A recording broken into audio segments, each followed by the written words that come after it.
And on this Friday, November 14th, 2025 edition of Newsmakers, U.S. Secretary of State Marco Rubio is designating 4 European-based groups as foreign terrorist organizations.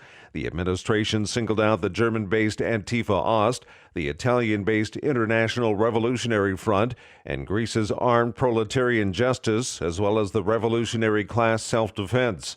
Rubio's announcement follows the Trump administration's designating Antifa as a domestic terrorist organization in September. The designations are slated to go into effect November 20th, and Rubio says the nation will, quote, continue using all available tools for protection against what the administration deems to be anti-American, anti-capitalist, and anti-Christian terrorist groups. A man is headed to prison for the murder of a Nebraska priest. Keir Williams was sentenced to life in prison for first-degree murder, 45 to 50 years for possession of a firearm while committing a felony, 20 years for burglary, and 4 years for possession of a deadly weapon by a prohibited person. Williams stabbed Father Stephen Gutzel to death in the rectory of St. John the Baptist Catholic Church in Fort Calhoun in 2023.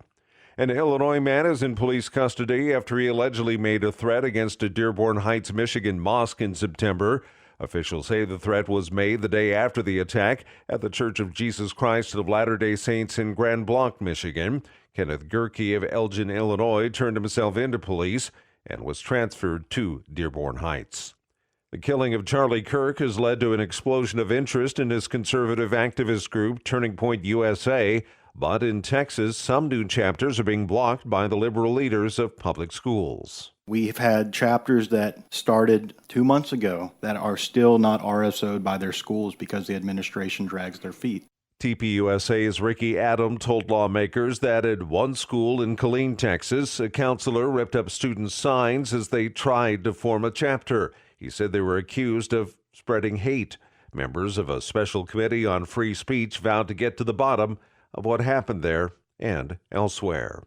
Tennessee Secretary of State Trey Hargett has ordered libraries across the state to review all school and young adult reading materials for age appropriateness. Libraries must report any titles deemed inappropriate by January 19th to avoid jeopardizing state and federal funding. The directive sparked a heated Sumner County Library Board meeting Wednesday night, with residents and officials debating potential legal and constitutional issues, especially around books addressing gender identity. Similar reviews have already led to temporary closures in Rutherford County, Tennessee, and the consequences for noncompliance remain unclear. And that's Newsmakers for this Friday, November 14th, 2025 edition. I'm Keith Black.